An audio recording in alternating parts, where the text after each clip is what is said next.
Welcome to LOA Today. I'm Walt Thiessen. With me today is longtime listener, poet laureate, and Taya master Anne-Marie Young. This is your Daily Dose of Happy. We are so happy you decided to join us today. And I have to say, Anne-Marie, we missed you last week. I mean, it's good to have you back. It's good to be back. I've literally missed my Daily Dose of Happy. I don't like not doing my Monday stint. I know exactly what you mean. I know if I were missing it, I'd be missing it. So yeah, I get it. Yeah, it's good to be back. Thank you, Walt. Great to have you back. And we are joined today by a special guest who has he has an interesting take here. He has an engineering background, but he's also applied that background and his understanding that comes with it to identifying and creating a permanent solution for anxiety, or at least so he says. We're going to learn more about that. So his name is Daniel Packard. And Daniel, first of all, welcome to the program. How you doing today? Thank you very much, Walt. And I appreciate the intro, especially the intro with your velvety radio voice. I wish everybody got an intro every day. I do, because I come on podcasts and I share the work that we're doing, but I just wish everybody, you know, if it every morning it's like waking up now is Jenny. Jenny is excellent at making smoothies and giving belly rubs. Give it up for Jenny. I just wish, you know, coming to the world now is Ronald. Ronald is excellent at making cereal in the middle of the night. Give it up for, I think have you ever thought of making sort of ringtones for people? Well, I was just going to say we should all have our own theme music too. Everybody should have their own theme music that they wake up to every day. Absolutely. I mean, can you imagine? Well, first of all, it could get noisy in a big household. So you have to have different, you know, baffling rooms, so to speak, to baffle off the sound. Otherwise it becomes cacophony. But that would be pretty cool. You know, that becomes your way of saying, hey, I'm here. World, be ready for me. Let's go. Start the day. I wouldn't know if it's a theme. I mean, it's a great idea. I can't say if it's the best one, but I did for a while wake up every morning to We Are the Champions by Queen. And I gotta tell you, it's a good way to start. I gotta get back to that. Let's do it now. Let's just do the chorus. Myself, you, Walt, and Anne-Marie, and to your dear listener, we'll just do the cool chorus and feel the healing motivational love of Queen. We'll just say the We Are the Champions part. 3, 2, 1. We are the champions. We're lousy. And we'll keep on fighting. All right. It works way better. Voice for that chorus. I'm glad that Queen did not record their album through a 3-way Zoom. It just would not have sounded as good. No. Apologies to Freddie Mercury, but yes. Mm-hmm. Yep. Well, JB in the audience is singing, so that's fantastic. That's cool. That's good. Okay. So, Daniel, all right. So, first of all, you got to tell us a bit of a story. Tell us how this whole thing came about, because let's be honest, this is not the usual path for a mechanical engineer. So, how did we get here? Well, I think it's important your audience knows that, and I don't like to talk about myself. As you can tell, I'm quite shy. I'm just a delicate little wallflower. That's my first impression, right? I will share my story. However, I'm always being mindful of your listener and making sure that if they're going to give me their time and their trust, I want them to get value out of it. So the only reason I would even tell my story is because my story would help your audience get something. And while I'd love to believe that they just care about me, for the most part, people care about themselves. I certainly do. No disrespect for your audience. And so I want to be clear about what we're even going to be talking about, what my story is even going to be about. And because what we do is innovative and it's much more effective than what your audience is. So I like to be very clear what the value I'm bringing to your audience so that they, you know, their time is valuable. And what I'm going to share with you right now is, well, let me ask your audience if this sounds familiar. You struggle with something that you might either call fear, insecurity, anxiety, anxious feelings, something like that. And you know it's holding you back and you don't like it. You know it's not ideal. And because your audience is self-aware and wants to be better people, they go looking for help. They go maybe a therapist or a psychologist or a doctor, a spiritual teacher, a guru, a coach, a book, a video. And what they learn through these various avenues of help are usually tips and tools and insights. And these tips and tools and insights, they usually don't get your audience what they really want. What your audience really wants is a solution. They want this fear or anxiety gone. But I bet your audience knows that when they went looking for help, what they got, these tips, tools, and insights, it didn't solve their problem. It just managed it. It helped them manage it, helped them make it less horrible. Now, there's value in that. You know, it's better than nothing. If you're in a boat and there's a hole in the boat and your boat is sinking and someone says, hey, I've got a bucket. And if you bail the water out every day for a couple hours, you won't sink, you won't drown. It's better than nothing. It's better than drowning, but you're stuck bailing that boat out every single day, holding you back. Energy is going into that instead of just enjoying. So what we figured out was basically how to metaphorically plug the hole in the boat so the boat can sail and you can get the boat to the beach and just enjoy life and spend a life on the beach enjoying life instead of bailing the boat. Now, how do we do this? We do this because I'm going to share with your audience, it's not about feeling less anxious. What we discovered is that anxiety is a symptom of not feeling safe. When you don't feel safe, sure, you will feel a feeling of fear, which you might call insecure, anxious, worried, panicked. And we figured out over 8 years how to develop a process so that you can just feel safe. Just because you wake up feeling safe. That's what we figured. And when you feel safe, the doubt, the insecurity, and the anxiety go away. Now, I know your audience likes the sound of this, but they don't believe me. They're like, Daniel, I haven't felt safe since I was a kid. What are you talking about? So I'm not going to try to convince you this is possible. Don't trust me. This sounds too good to be true. I get it. I'm just going to share with you a perceptual framework so that you know that it's possible. And then at the end, I'm going to send you to my website to get a free technique so you can feel this for yourself. So don't believe me. Believe your own experience. But I want to share with your audience how it's possible to be free of anxiety and fear permanently. And the dirty little secret that the mental health community doesn't want you to know. And then I'm going to share with your audience a clear path forward so that you don't have to spend a lifetime bailing a boat out. You can just be on the beach enjoying life. It's way better. Trust me. I know. Okay. But you got to tell us the story. I'm still waiting for where did this come from in your life? I mean, there's usually some reason why you develop this kind of thing in the first place, whoever you are, you know, whatever the guest is, they've got some motivation, something that happened, something they went through that led them to do this in the first place. And we're curious to know what happened with you. So I know that with a lot of people, they're in a lot of pain or they struggle and then they overcome some struggle and then they share that with people. But that's not me, Walt. I was born perfect. I was hatched from an egg at Roswell, New Mexico, and I just never had any problems. I love it. Oh, wait. Now that you mention it, yeah, I didn't have issues. I had subscriptions. Okay. So where did this come from? So what our company is passionate about is results. Permanent, measurable results. And the reason results matter to me is because growing up, my dad was a scientist and he was also an inventor. And I would see him invent things that worked and got results. And I thought this was just the coolest superpower ever, just to make something out of scratch. And he once told me, he said, you know, Daniel, if you want to make the world better, don't just settle with what the world is giving you. You can invent something better. And I thought, you go, Dad. Yeah. And so as a kid, I would invent things for my bike, for my sailboat, for my room. Remember in Ferris Bueller's Day Off where he had like those strings and things, and like that was me. I was a little inventor and I would make things that work. And it was wonderful and satisfying. But he also said something to me. He said, Daniel, what I like about science is that a lot of people claim to know what they're talking about, but it's the person that gets results. That's who knows what they're talking about. Anyone can have a theory or an idea, but who's getting results? Results matter.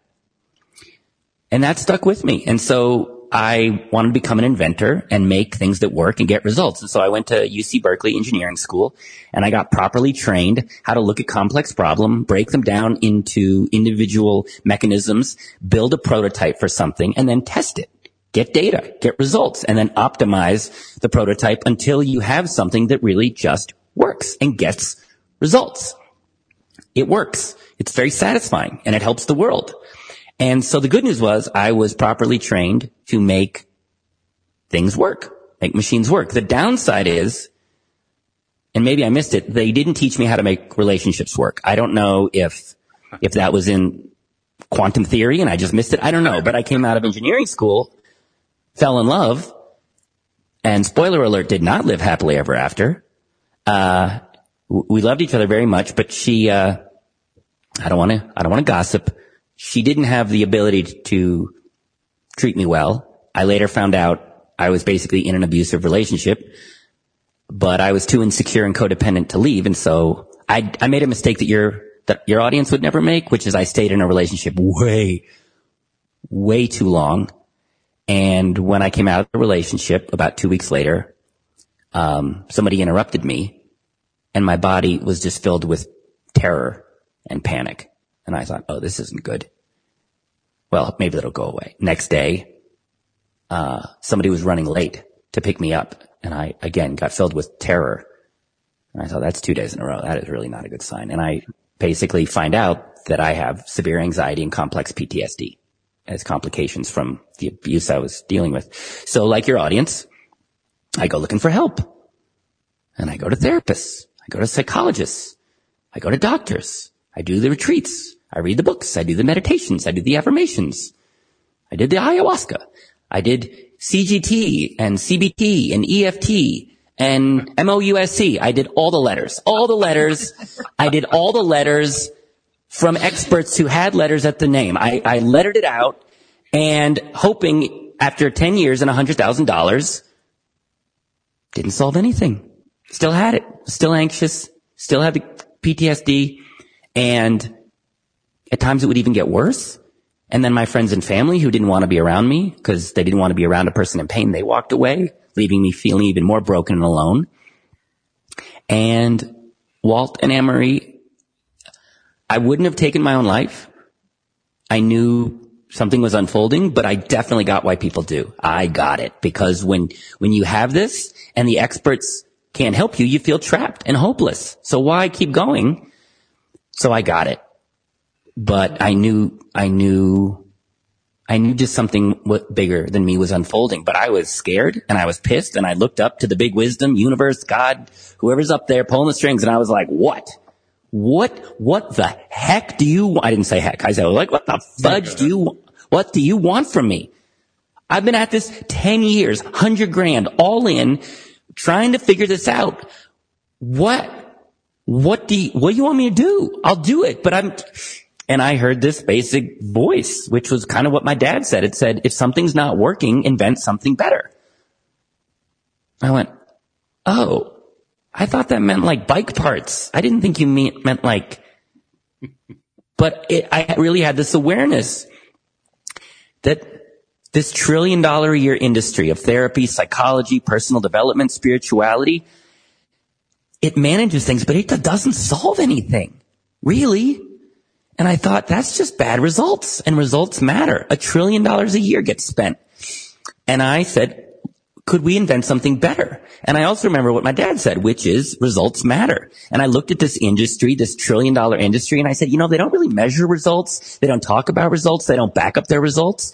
And results matter. And so I started my own research company with the idea, could we engineer a permanent solution for fear and anxiety? I didn't know if we could, but I was in a lot of pain. I saw the world in a lot of pain, and I said, could we invent something better that gets real permanent results? And we went at it. We spent a total of 8 years, over $1 million in research and development. We worked with 3,000 people over 5 continents. And about 2 years in to the research, because I was one of the test cases, I woke up one morning and I felt calm and I felt safe. And I thought, well, that's got to be temporary. There's no way we actually figured it out. Next day goes by, next day goes back. I have been calm and chill as a cucumber for 8 years in a row. Yay.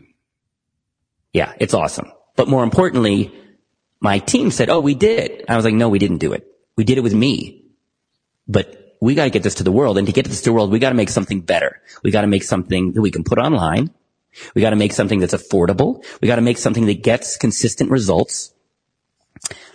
And so that's what we did. We spent another 6 years to build an online program that's step by step, simple, easy to do, and now it gets a 90% success rate, no matter what type of fear and anxiety you have. And because we care about results, when people do our program, you don't pay at the beginning of the program. You pay at the end of the program once you have measurable results. Results matter.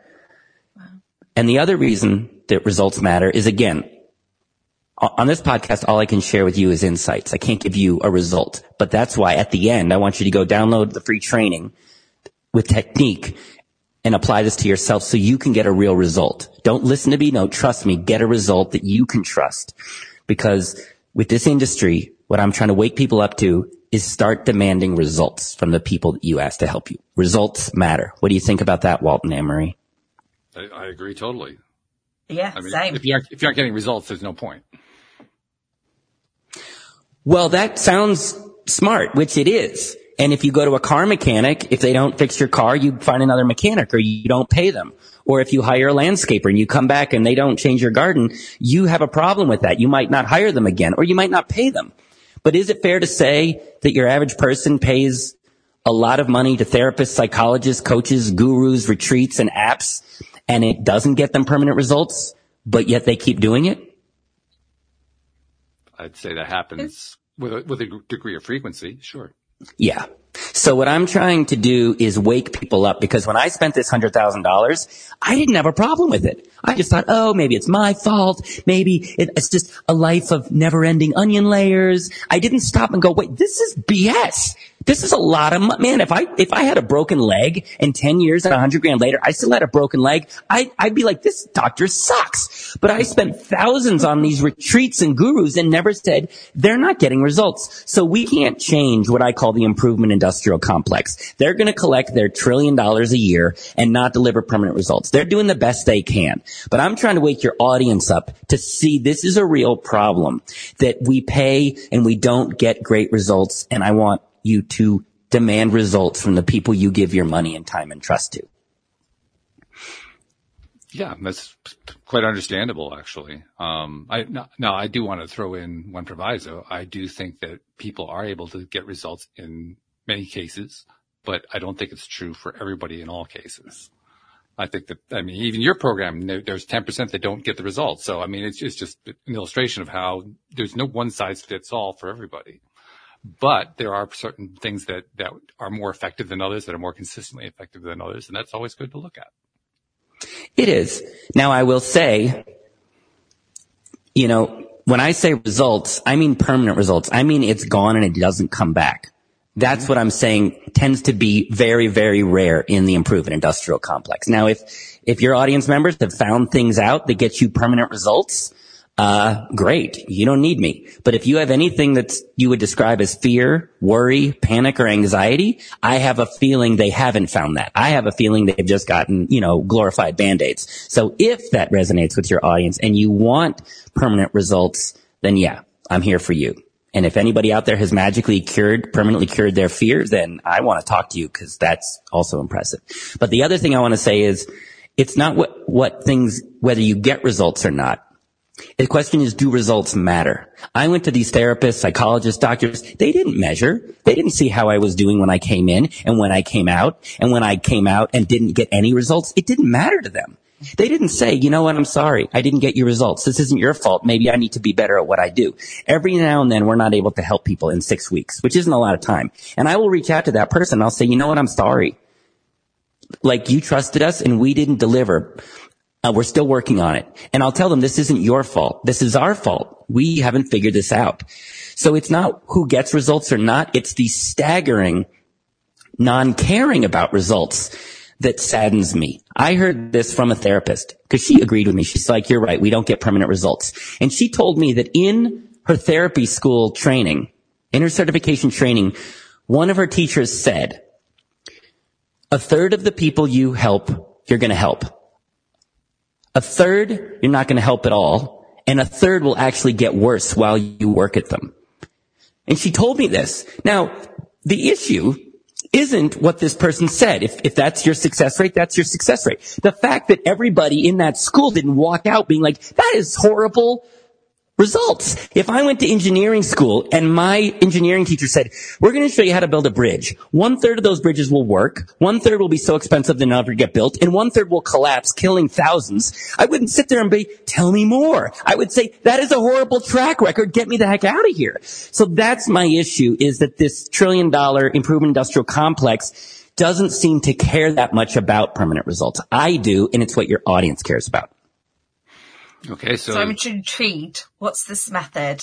Yeah, JB was asking that. What's the program? Well, I appreciate you asking. I'm not going to tell you because it doesn't matter.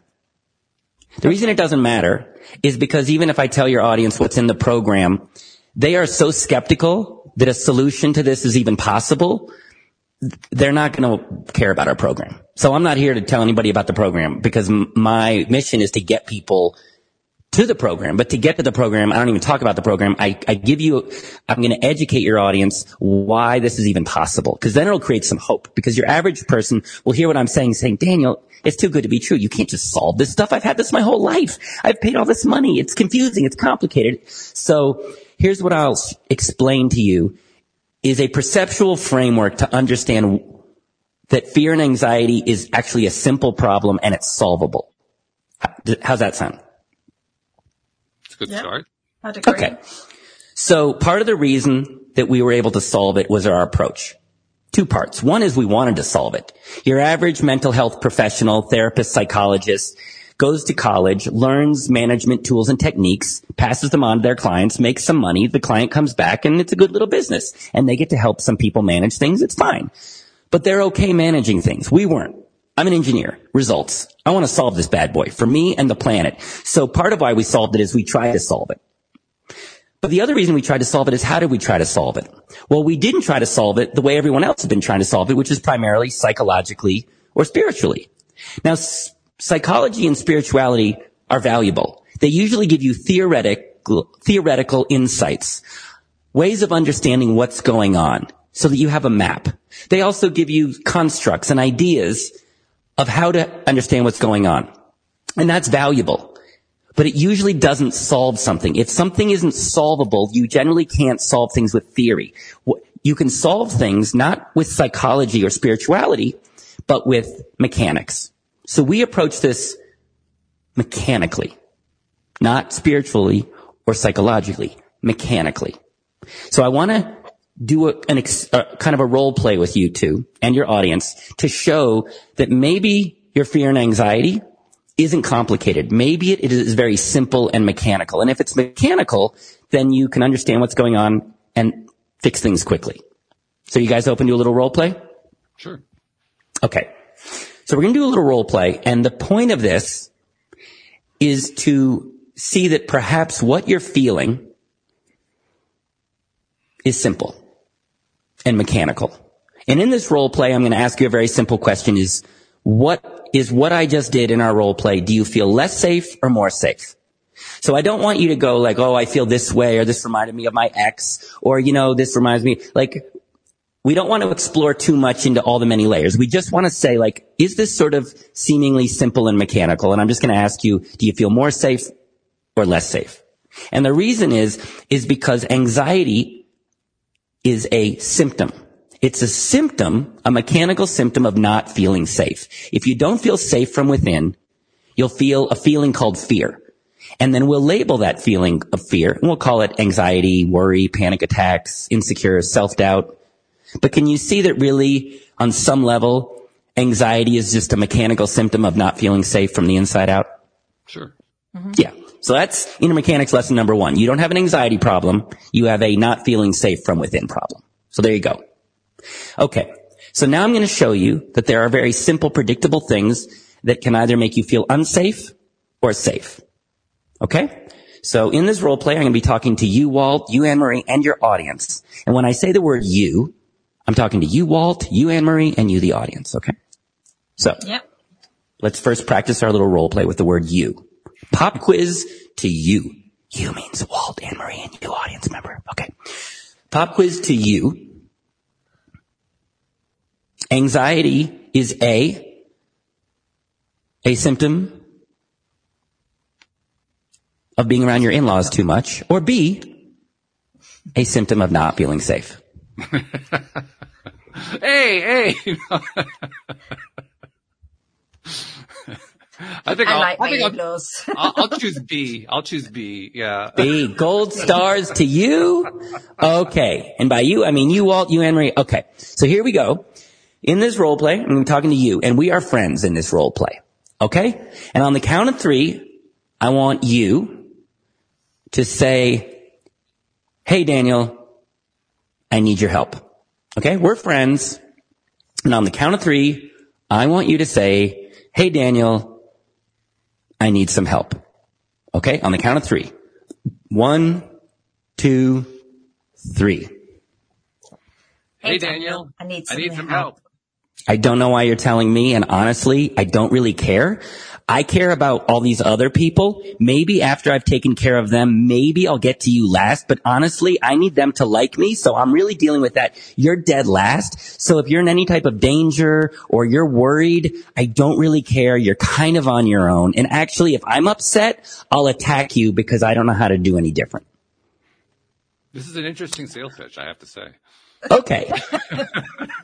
If you experience any type of behavior like that, is that going to make you feel less safe and anxious or more safe and calm? Oh, I'm feeling quite crappy. Yeah, I think I'll go with that one too. Yes, very good. And you don't have to think about it or analyze it. It's almost like reflexive. Okay. Phase 2. Let's say I've treated you crappy. And then you actually tell me. You speak up. So on the count of 3, I want you to say, the way you're treating me leaves me feeling unsafe. Okay? On the count of 3, I want you to say, the way you're treating me leaves me feeling unsafe. On the count of 3. 1, 2, 3. The way you're treating me makes me feel unsafe. I honestly don't care. And seriously, why do you even feel like this? Everything is fine. There's no tigers around. You have a great life. Why are you freaking out like this? Also, why are you bringing it to me? I'm trying to be happy and you just bring your drama and your baggage to me. I don't care. Get whatever this is and what you're feeling away from me now. I have to admit, I don't know why I'm bringing this to you either. I mean, I've walked off. I walked off 5 minutes ago. Does this mechanically leave you feeling safe and calm or less safe and anxious? Oh, definitely less safe and anxious. Yes. Okay. Now I want to be clear. This is a role play. I would never treat any of you like this. I'm doing this for the sake of science so that you can feel your inner mechanics at play. Okay. So that's the end of what's not working. Now the nice thing about understanding the mechanics of something is you know what's connected to what. And if you wiggle this will move over here, or if this isn't working here and we fix this. It's mechanical. So if you know how to make something move one way, then you understand the mechanics of how to move it the other way. So I've made you feel less safe and anxious. Now let's see if we can flip it using the power of inner mechanics. So on the count of 3, same thing. You say to me, hey Daniel, the way you're treating me leaves me feeling unsafe. On the count of 3, Daniel, the way you're treating me leaves me feeling unsafe. To you, on the count of 3. 1, 2, 3. Daniel, the way you're treating me makes me feel unsafe. Oh my gosh, thank you so much for telling me. I feel horrible. You're not even anxious or unsafe. It makes sense you feel this way given how crappy I've treated you. And I feel bad that I've even put you in this position, so I'm glad you told me, because that's a wake-up call to me to be a much better friend to you so that you can trust me and feel safe around me. And I'm going to do a better job, but in the meantime, I just want to say I'm really sorry. Okay, does that leave you feeling less safe and anxious or more safe and calm? Oh, certainly more safe. Yeah. Yeah. And you said the word certainly, Walt. And the reason it's certainly is because it's almost mechanical. So, can you sort of just see on some level that this feeling of feeling unsafe may actually just be less psychological or spiritual, and theoretically there's maybe something simple and mechanical going on? Can you kind of see that? I'm not sure there's a big distinction, but I'll go with it for yes. Okay. I appreciate that. Now, in this role play, I'm a friend and I'm being crappy to you. And what I'm telling your audience is, if there are things coming from the outside world, I want them to see that it will mechanically leave you feeling unsafe. But also, can you see that on some level, you're in a relationship with yourself? Sure. And can you see that on some level, you're sort of crappy to yourself? Oh, God, yeah. Yeah. That's fairly epidemic. Yes, it is. So if me being crappy to you leaves you feeling unsafe, you being crappy will mechanically leave you feeling unsafe. Yes. Simple. So I'm sure you have a lot of questions, but again, what I'm trying to create is a perceptual framework to realize that maybe this unsafe feeling, aka anxious, maybe isn't super complicated. Maybe it is simple and mechanical. If it's simple and mechanical, it means it's solvable. Okay.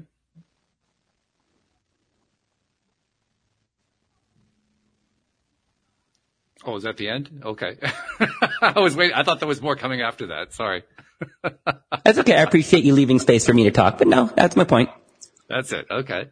So now that we have the point, give us some more clues about what the solution ends up being, because you indicate that the solution is mechanical, but you haven't really given us a whole lot more beyond that.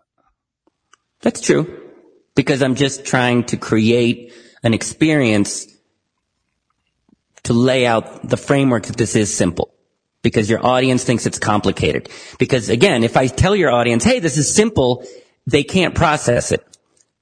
It's just not their experience. So I'm trying to give them a new experience. So here's the other reason that this is simple and solvable. It's because we went to the actual correct location of the problem. So what do I mean by that? So when we set off to solve this, we said, we're not an expert. We're not therapists, psychologists. Like we're not vested in any pre-existing paradigm. So let's look at this with fresh eyes, because the experts aren't solving this. So maybe they're not so experty, you know? I think that's a word. I just coined a word. But also when I was growing up, my mom told me the story of Florence Nightingale, who was this nurse in the 1850s. And she saw that more soldiers were dying in recovery than in battle. And she went to the doctors and the experts and the generals and said, hey, could we deal with this? And basically, she was told no. Like, don't deal with it. Just accept it. It's part of war. But she wasn't an expert. She wasn't a doctor. She just wanted to help. And so she was kind of an outsider just paying attention. And she was the one that figured out that the reason men were dying was from infection because they weren't changing the bandages. The men were over by the toilets and there wasn't proper ventilation. And she was the one that figured this out and tested it. And it was this big breakthrough. And it was something simple, lying under all the experts' noses, that dropped the death rate by 99%. And it's because she was an outsider and not an expert. So I told my team, let's not take what the experts say. Let's look at this with fresh eyes. And the first thing we did is look at the way people are taught about mental health and anxiety. We're taught with anxiety, usually, that it's a problem of the mind. You know, we're told, quiet your negative thinking, don't think so much about the future. We're given pills to target the neurotransmitters in our mind. It's called mental health. It's got the word like mental right in there. So the experts primarily tell us this is a problem of the mind. So your listeners go and try and solve this at the mind level. Now, if it is in the mind, great. But going at it on the mind level is not solving anything. Modern psychology has been around 100 years. Spirituality has been around for like 5,000. It's not solving it. So we said, is it coming from the mind? I don't know. And we started to challenge that belief. And once we challenged the belief, the answer revealed itself, and it was dead simple. So the experts tell us it's a problem of the mind. Okay. Well, let's pay attention. Let's challenge that. Do people say, I think anxious or I feel anxious? Yeah, it's definitely feeling. Yeah, definitely feeling. And where do we feel it? Well, you'll feel it in your throat, your chest, your heart, your stomach. Stomach, yeah. So the experts say this is a problem of the mind, but listen to those words: throat, chest, heart, stomach. Does that sound like the mind to you or more like the body? Depends on how you define the mind, but the way you're defining it, yeah, I would say it's the body. Yeah. Yeah. And I'm saying it's the body because it is the body. Anxiety is not a problem of the mind. The mind is a symptom of the body. For reasons which I'll explain, your body feels unsafe. Then your mind thinks there's a problem and starts to spin out about the problem. Your mind follows the body. And your audience kind of knows this. Have you ever noticed that when you're feeling a bit calmer, your mind usually tends to notice more good, positive things? And then when you're feeling more unsafe and anxious, usually your mind tends to start noticing more problems and scary things. Have you noticed that? Yeah, that's true. Sure. Yeah. That's the mind following the body, not the other way around. So to your listeners, anxiety is not a problem of the mind. It's coming from your body. This is not theory. This is not some cool concept. When we saw this, we started developing our tools that just focused on the body. And not only did my fear and anxiety go away and stay away, but the other test cases did as well. So if you're listening to this and you've had fear and anxiety for a really long time, you're probably blaming yourself, thinking this is your fault, you're broken, there's something wrong with you. No, the experts, while well-intentioned, had an incomplete model of understanding, and they sent you to the wrong location. And so you've been looking in the wrong place, getting more and more confused, feeling more and more hopeless. So I'm here to tell your audience that there's nothing wrong with you. You're not broken. You do not have an anxiety problem. You have a location problem. And to you, Walt and Anne-Marie, can you understand that if you go from the wrong location of the problem to the actual right location of the problem, can you see it's a lot more likely you're going to get good results? Sure. Yeah. Now, Walt, need to know how, though. That's the thing. So I'm going to make a guess here, and you can tell me if I'm wrong. I know that what I'm sharing is next level cool and meaningful, because if what I'm saying is true, it has huge implications for your audience. But I'm guessing from you, Walt, and you, Anne-Marie, inside you, you've got something which I'll describe as either skepticism, doubt, prove it to me. Something's going on your end, and I could be wrong. Am I wrong?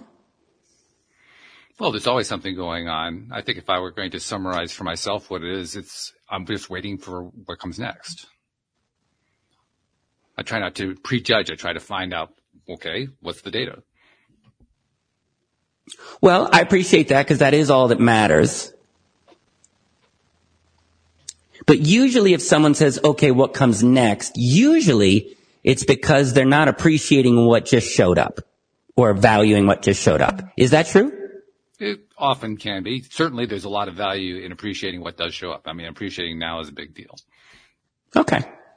So just so I don't, of what I've shared so far, of course you can't know if what I'm saying is true or not, but just from a sort of a, that's an interesting perspective, or, oh, if that's true, then, whoa, that's got me thinking of what I've shared so far, that maybe this is mechanical, maybe it's not a problem of the mind, but the problem of the body. And based on these, we have a program that has a 90% success rate where we back up our results. Just based on that so far, what have I shared where you're like, that seems interesting, that's cool, that makes sense. What tickled your fancy? I think for me, it's when you say, like, when, is it a problem in your body or is it a problem in your mind? Because, yeah, I do tend to feel, I'm definitely somebody who feels things. So I do feel it in my heart. I do feel it in my stomach. I do feel it in my body. So that kind of intrigued me. Yeah. And why did it intrigue you?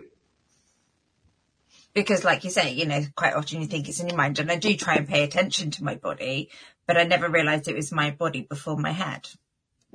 There you go. Never realized. That's why this is valuable. What I'm sharing is simple. This is dead simple. But smart, capable people like you that have spent your life trying to haven't heard this stuff before. That's the implications of it. Not the information, just the information as it relates to what's being generally taught. Because what I share is not only effective, it's dead simple. People sometimes will say, well, how do you guys solve anxiety? Like, what pact with the devil? And, what do you use? What? And I was like, we just go to the right location. So if you're listening to this, again, please understand that this is not complicated. You've been accidentally led to believe it's complicated, but it's simple. And here's why it's simple. It's simple because once you go to the body, things get way simpler. When you're told this has anything to do with your mind, meaning that's the root cause of it, people don't understand the mind. It's complicated. There's like 180 billion neurons, I think 100 trillion synaptic pathways. They don't understand deep space really well, and they don't understand the mind really well. They kind of make guesses. But but the body? Well, hey now, that's different.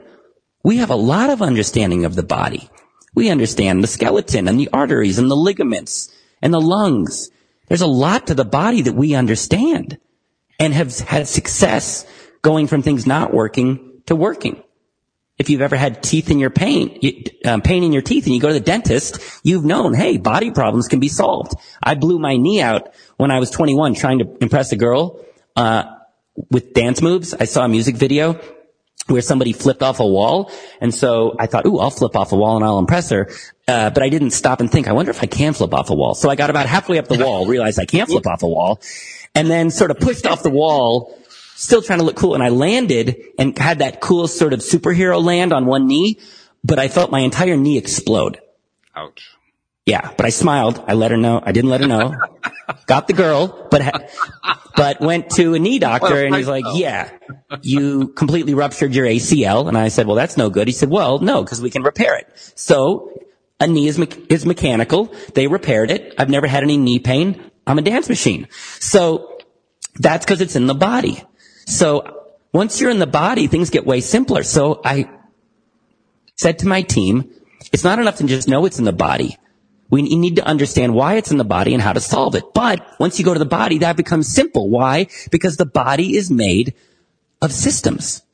Little individual systems. Your teeth are a system, your lungs are a system, your arteries are a system, your skeleton's a system. There's all these little systems. And systems have mechanics and engineering. And if you study systems, you can know why they fail and how to repair them. This doctor knew why my knee failed, the knee system, and how to repair it. When I needed a cavity fixed, there's an expert called a dentist who understands the tooth system and repaired it. It's great. So I asked my team, what system is causing the problems? Because if we can figure out the system and the mechanics, we can turn this bad boy around. And once we asked that simple question, the answer revealed itself. And it's so simple, you will kind of already know what it is. So let's take away the word anxiety, because that word is a bit misunderstood. And it's really just a label on a feeling. Let's instead use the word unsafe. And if you feel unsafe, you might label that feeling as nervous.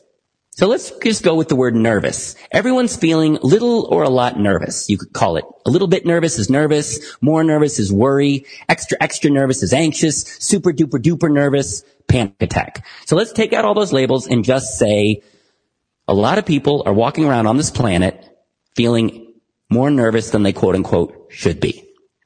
Okay? So to you, Walt, and Marie, and your audience, what system in the body is probably most likely responsible for making people extra nervous? Is it A, the capillary system, B, the endocrine system, or C, the nervous system? Do we play the Jeopardy theme here?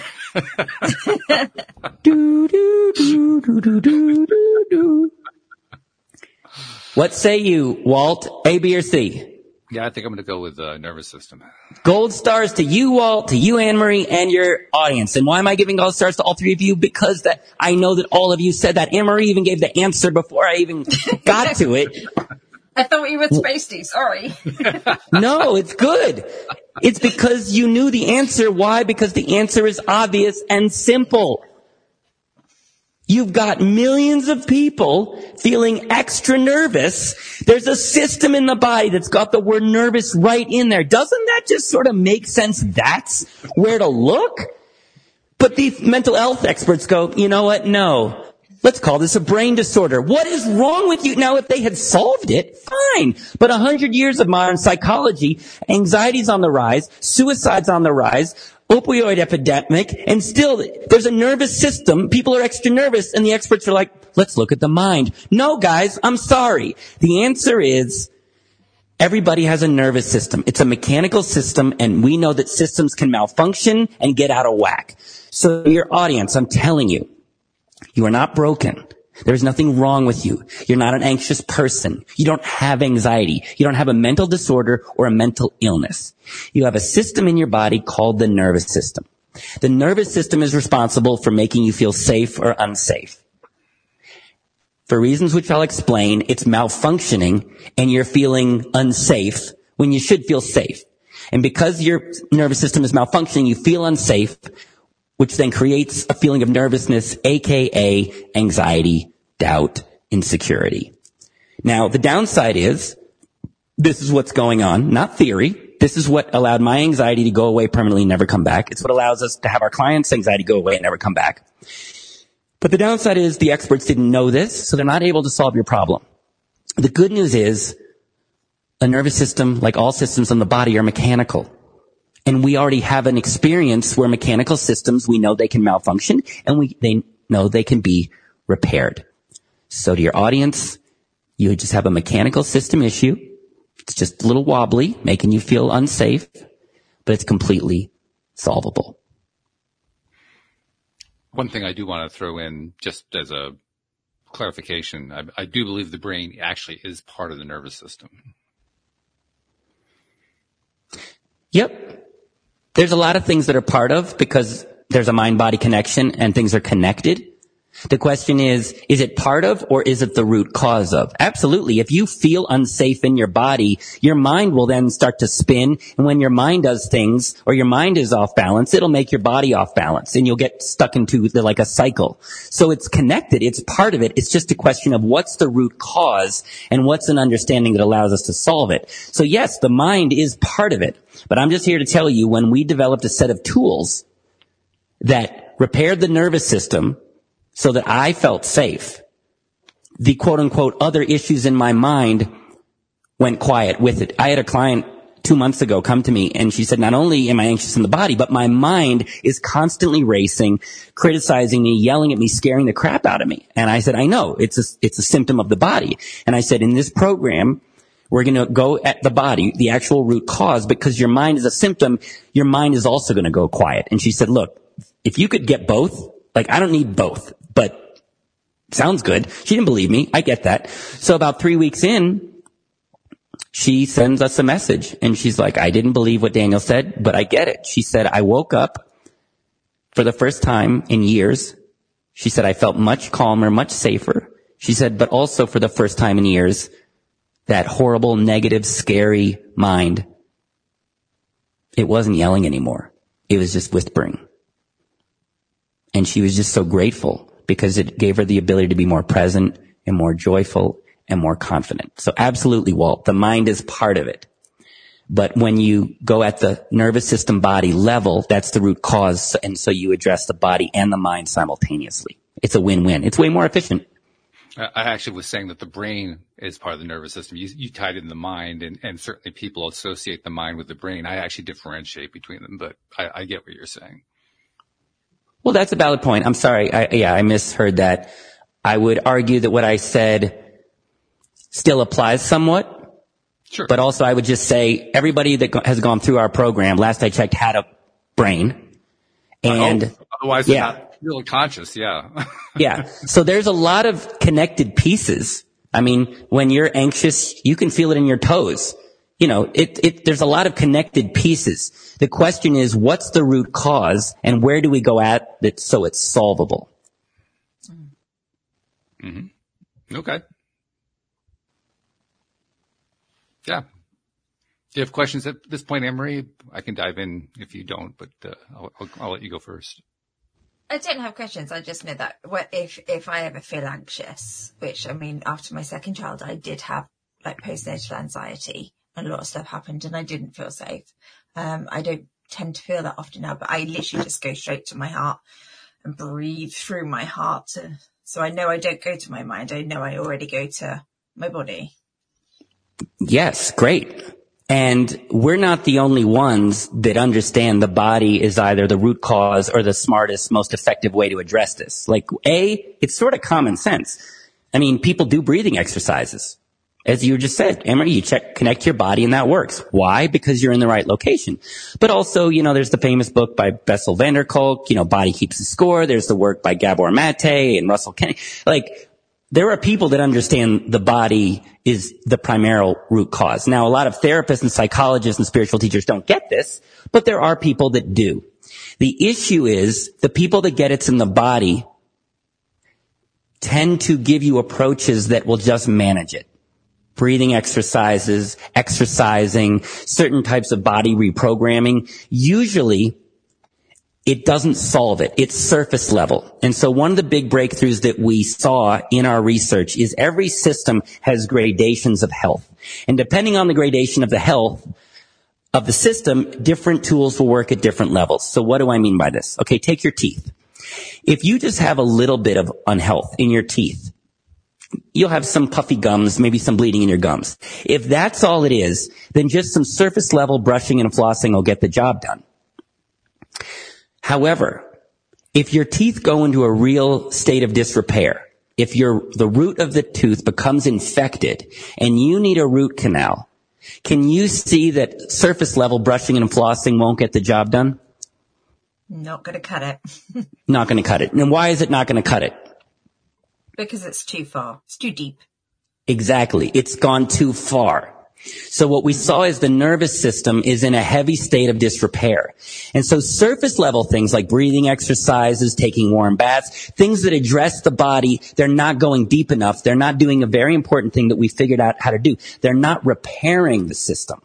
Your nervous system is in a state of disrepair, just like a root canal or you're having a heart attack. It's crashed and it needs to be repaired, not just surface level massaged. So that's what we spent the 6 years doing and optimizing, was to understand the mechanics and the steps and the sequence to take basically a crashed nervous system and first repair it. That's phase 1 of the program. We repair it. Phase 2 is that then we basically need to retrain the nervous system, kind of recalibrate it and bring it back to health. And then phase 3 is maintain so that this never happens again. So surface level stuff won't work. That's why breathing exercises work temporarily, but not permanently. They don't repair anything. They just massage. But if you want to figure out how to repair, retrain, and then maintain your nervous system so you're healthy and happy, and the value of that is that you just feel safe. You just wake up every morning and you feel safe. And this is why this is so effective. You don't have to keep working on it. I was working with a gentleman named Andy from Colorado. He came to me. He said, Daniel, I've had panic attacks, anxiety, complex PTSD my whole life. And I've spent all this money and all this time and nothing will get to it. I can't hang out with my kids. I'm just not fun anymore. And my wife wants happy Andy. And he said, I've kind of given up hope, but I met somebody at a party who did your program, had panic attacks like me, and they swore by it. And then he said, I found out that you only charge at the end. So that got me intrigued. And I said, what if you could just wake up feeling safe? Can you see that that would get all your symptoms at once? He said, oh my God, yeah. He said, but I haven't felt safe since I was a kid. I was like, I know, welcome to the club. So he goes through the program and he reaches out probably, I think it was around week 5. And he said, I just woke up feeling safe from the first time since I was a kid. I've never felt this feeling before. But he said, and then the fear and the anxiety went quiet. And he said, for the first time in a long time, I was outside playing with my kids. And I was happier. And my wife could see it in me. I was smiling again. And he said, the power of what we've discovered in this simple mechanical approach, it's not just about anxiety. It's giving people a foundation to be free of this and to show up not just for themselves, but their kids, their spouses, the world. Can you both see, and your audience, if you could wake up every morning feeling safe from the inside out, can you see how much better life would be and how much more effectively you would show up in the world? Oh, sure. Oh, without doubt. Yeah. Life would be a lot brighter, wouldn't it? What'd you say, Anne-Marie? I said life would be a lot brighter, and it would be. Yeah. And this is not theoretical. Exhibit me. Okay? I was insecure. I had a crazy mind that would yell at me like the 2 judges from the Muppets. I was in the fetal position and I couldn't leave my house. Now, my mind is either quiet or says nice things. I'm not making this up. I look in the mirror. I'm 50. I'm losing my hair. And my voice, which used to tell me I was ugly and unlovable, just tells me I'm beautiful. It's awesome. I'm also just not managing things. I wake up every morning feeling safe. No anxiety, no fear. My this energy level, this is not cocaine. This is my natural state because I have a healthy nervous system. And it's not temporary. It is permanent. It's my default state. Now you may say, well, that's you, Daniel. But there's another group that lives like this. There's another group that has a healthy nervous system before it went unhealthy. And that group is children. Children up to the age of about 4 or 5 have a healthy nervous system. So they feel safe. So guess what? You don't hear children talk like unsafe adults. You'll never hear a 5-year-old say, I've really thinking about going to the park, but I'm just worried about the future. And will they pick me at tag? And I have a real scarcity mindset around playing in the sandbox. Or if you ask a child, what do you want to be when they grow up? They're not insecure. They say, I want to be an astronaut, unicorn, pilot, superhero. They're full of optimism and love and have tons of energy. You don't see depressed 4-year-olds. So to your audience, if you've ever said, man, when I was a kid, I was confident, I was open-hearted, that version of you is still in you if you can bring your nervous system back to health. I have the nervous system of a 5-year-old child, and that's why I'm like this. And that's what I want for your audience, is to feel young again, happy again, joyful again, permanently. This has been really interesting, and I'm realizing I'm running out of time, so I'm not going to get a whole lot of time to get my questions asked. But I'm going to ask one question as my summary question, so to speak, to kind of give me a chance to hear a little bit of what I was looking for in an answer, and yet not carry it on for another hour and a half, which is this. Wait, Walt, before you ask, yep. I care about people. And I see that analytical, curious systems mind of yours. And I know you know a lot about this topic from your own valuable knowledge. And I know you're about to ask a question that I know I am not going to answer. And I don't want to set you up for failure. So I'm happy to let you ask your question. Good. But I also want to care for you. And I have a feeling that you're going to express your beautiful questioning self. And I also don't want you to ask a question I'm not going to answer. But that said, let it rip. Okay. I'm going to try to keep it as simple as I possibly can. Please do. I'm going to try to do it within the confines of the structure that we've been discussing here. I'm going to make it really, really simple, which is you say that it's a permanent solution. I think most of us have been through various things where we have varying degrees of success, varying degrees of failure, and so on and so forth. And I guess my question comes down to this. How do I know it's permanent? Well, that's an excellent question, and I appreciate you challenging me on my language and what I'm saying. I'm making these big promises, and you're like, all right, Daniel, I'll buy it. What's that look like? How do you know? Excellent question, Walt. Way better question than I thought you were going to ask. Well, not better question, just excellent question. Well, I do my best. No, it's an excellent question, and you're listening to what I'm saying, and you're just giving a reasonable challenge to it and bringing clarity. So there's a bunch of answers. And by the way, I appreciate both of you. You're listening, you're engaged, and you're asking good questions. And also this allows me to answer your questions and be on my tippy toes. And, I get to be in my purpose right now. I'm having fun. Are you having fun? I'm having fun. I'm enjoying it. This is very different interviews. So yeah, that's always fun. You're saying other guests haven't come on and treated you like craps to make you feel unsafe? You're saying I'm the first one? Oh, you're probably not the first one, but that's not quite what I'm saying, but I'll go with that for now. All right. So the question was, how do you know that results are permanent? Yes. Okay. From your perspective, where you're sitting and your audience is sitting for right now, you don't know. What I'm talking about is some theoretical thing that everybody wants, which is freedom. And given your average audience member and your experience, this stuff comes and goes. It's never solved. And I can't prove to you in this moment that it's solved. So in this moment, there's nothing I can do. Here's what I can tell you. Download the free technique at the end so that you can have an experience and you can feel it. When you feel it within yourself, it'll make a lot more sense that this is permanently solvable. So that's the first thing I'll say. There's nothing I can say. Go experience it for yourself. Secondly, as people go through the program, we're tracking data. There's an intake questionnaire where you are measuring your anxiety and fear in multiple key metrics. Then you're measuring it numerically yourself multiple times a day. So we have a data set that shows it's going down and going down and going down and then plateauing and staying down. Then, as you're going through the program, I explained to you there's 3 phases: repair, retrain, and maintain. The maintain means that when you get the results, you now are properly trained with a daily habit to keep the results. Thing 3, we track the data of our clients post-program up to 2 years. And based on that data, it's solved. So between the data and also with our program, if we don't solve your anxiety and it's not permanent, we don't charge you. So I can't prove to you that we solve it, but we have a company that only gets paid when it's solved permanently. And either my company doesn't function and I'm just an independently wealthy, prince and just do this for fun, but I'm losing lots of money, or we're actually solving people's anxiety and getting paid, and that keeps the company afloat. Okay.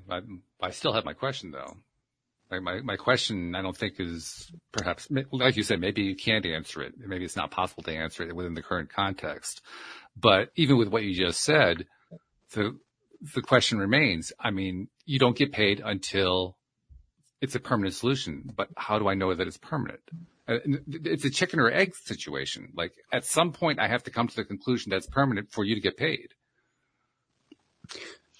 Yeah. So again, the word "how do you know" means, I guess, here's what I would say. If I think of that, how would I know it's solved? It means that for the rest of my life, it never comes back. That's when I would quote unquote know. Which means I can't really pay you until my life is over. Right. So if your definition of no is that we'll check in 20 years, then you're right. You can't know for sure. What I can tell you, and you can't know, I know. Mine went away almost 10 years ago. Gone. Solved. Now you don't know. I'm just telling you it's possible. So you at least know it probably worked with me, unless I'm a psychopath and I'm just totally lying. So you don't ever know. But here's what I can tell you. Out of the last 200 people that went through our program, one person didn't feel it was solved and didn't want to pay. We didn't make them pay. Okay. So out of 200 people, 199 were satisfied enough to say this was solved enough that I'm happy to pay for this program. So you can't know. I'm telling you what happened to 199 people. I'm telling you what happened to me. But also, you just don't know. There's a bit of risk. But what I always tell people is we have the confidence to back up our program. We have the beautiful goal to solve something. Like, we're throwing around these big words of solving and backing up our results. And you're like, well, how do I know for sure? You don't. But it's still a way better value proposition than throwing thousands of dollars at people who don't get results and don't back it up. It would be like if you're drowning in the ocean, and you've been drowning for years, and you've hired people to help you, and nobody's helped you, and you've just been drowning and drowning and drowning. And then we walk up and we're like, hey, we can solve this drowning thing, and you only pay when you're on the beach safe and sound. You're not going to say, well, how do I know you can save me?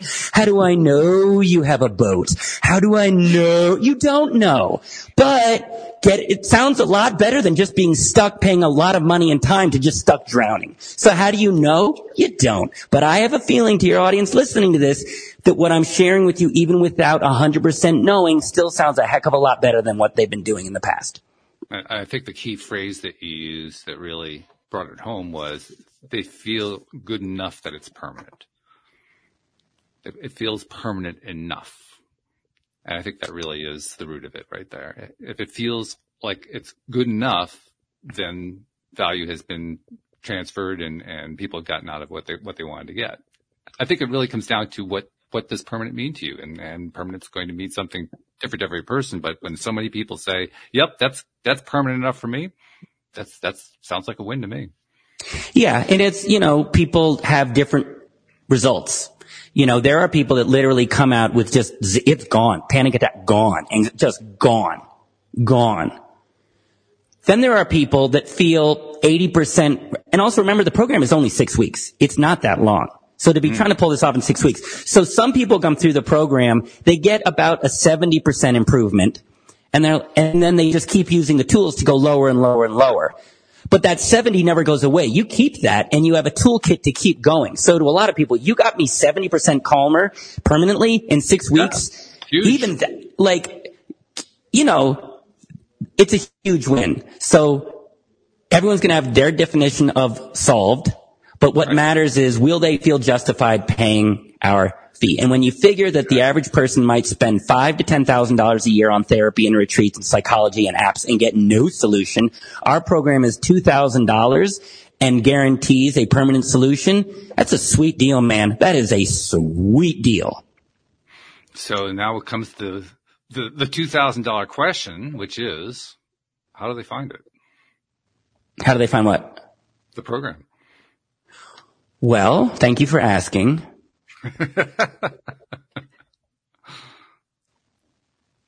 I don't want to send them to the program because, again, until they have an experience, they're going to be too skeptical and too good to be true, or this won't work for me. I've just seen it. It's really sad. They've been so confused by the experts that it's hard for them to even fathom that this can be simple and solvable when you've had something your whole life. So we don't send people to the program. We send people to my website to get a free training. Now, I like things simple. Have you sensed that, Walt and Emery? Have you sensed I like my stuff simple? Oh, very definitely, yes. Yeah. KISS. Yeah. Keep it simple, sexy. Do you guys like simple? I think simple can be very valuable. Yeah. Do you want a complicated, confusing approach that you may not solve anything for years, or would you like a simple solution? Yeah, I can hardly wait for that first one, yeah. Okay. Yeah, I think we all like a quick fix, don't we? So, let's keep it simple. I'm going to send you to my website. My name is Daniel Packard. What do you think my website is if I like to keep things simple? Well, if I look at the name on the screen, it's Daniel Packard. Yeah, I was going to say, I feel like I'm cheating now, Daniel. Because that was kind of, yeah. But we'll go danielpackard.com. Fair enough. You know, that could have just been my given name. My parents were ahead of the curve and they were like, let's just call him danielpackard.com. I suppose that's always possible. 99.999% unlikely, but possible. Yeah, sure. If they did, I would call my son danielpackard.net. Is that fair? Yeah. Or .org. Who knows? Anyway, to your audience, look, I hope I've made sense. And I hope for some of you that what you've heard, you've gone, this guy's making sense. It's not in my mind, it's in my body. And if you go from the right location to the wrong, if you go from the wrong location to the right location, it seems you probably have a better success rate. Also, he seems passionate about this whole solution thing. Also, it makes sense. It's the nervous system, and systems in the body can malfunction. They can be repaired. You can repair teeth, knees, hearts, skin. Why not the nervous system? It all makes sense. But how do I know? You don't know. So go to danielpackard.com and you're going to get a training. I like to keep things simple. What do you think I'm charging for this training? I don't think you're charging anything for it. I am not. It is free because that is simple. Let's make things simple. Your audience has been through hell. It doesn't need to be hard. Take my name, put.com, go get the free training. And here's what you're going to learn. You're going to understand what you're doing every day accidentally that's making you feel unsafe. It's not the economy. It's not social media. It's not your boss. It's not your past. It's something you're doing every day and you don't even know it. It's simple. And you are accidentally making your nervous system feel unsafe, aka nervous, and making you anxious.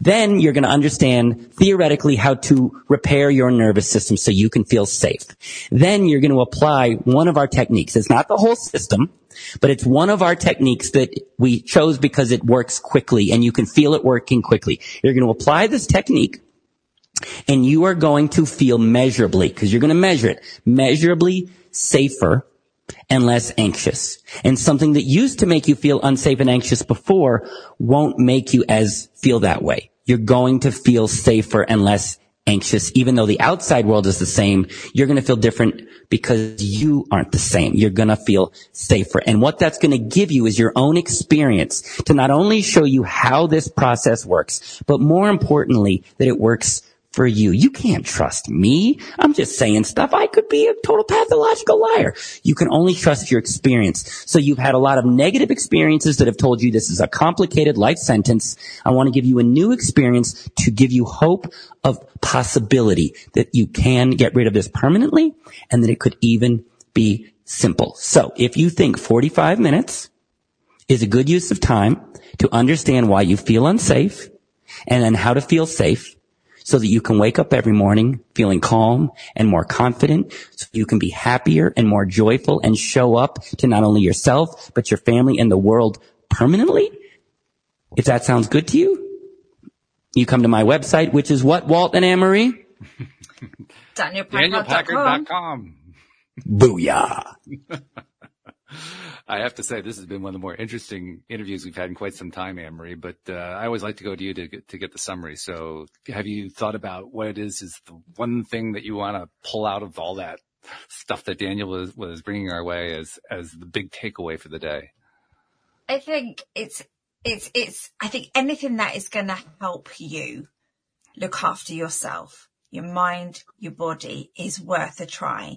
We all enter things. When I got married and spent tens of thousands of pounds on my wedding, I didn't know it was going to be forever, but I invested into that because I believed. So I'm intrigued to know what it is, and I will go and try it.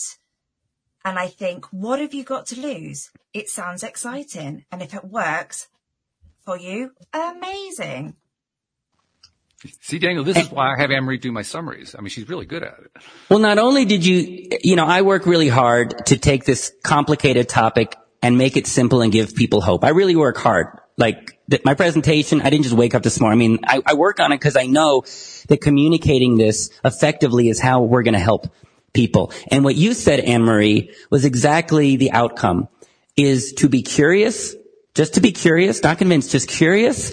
And what do you have to lose? It's a free training, the 45-minute. And when you work with us, you only pay at the end. So it's zero risk to try the program. When it does work, you get your life back. Like nothing to lose, everything to gain. That is just a sweet value proposition. And Anne-Marie, you had that really sweet posh BBC voice that makes everything sound more legitimate. I'll take that compliment, thank you. One of the many reasons I keep her on the program is exactly that posh BBC voice. In Britain, I'm not posh, but hey-ho. Daniel, this has been really, really fascinating. Thank you for sharing this time with us. One thing I want to tell you is something that I tell all of our guests who come out of the program, because everybody who comes onto this program is giving back to society. I mean, you're doing it through your invention, but you're also doing it by reaching out and doing presentations like this one.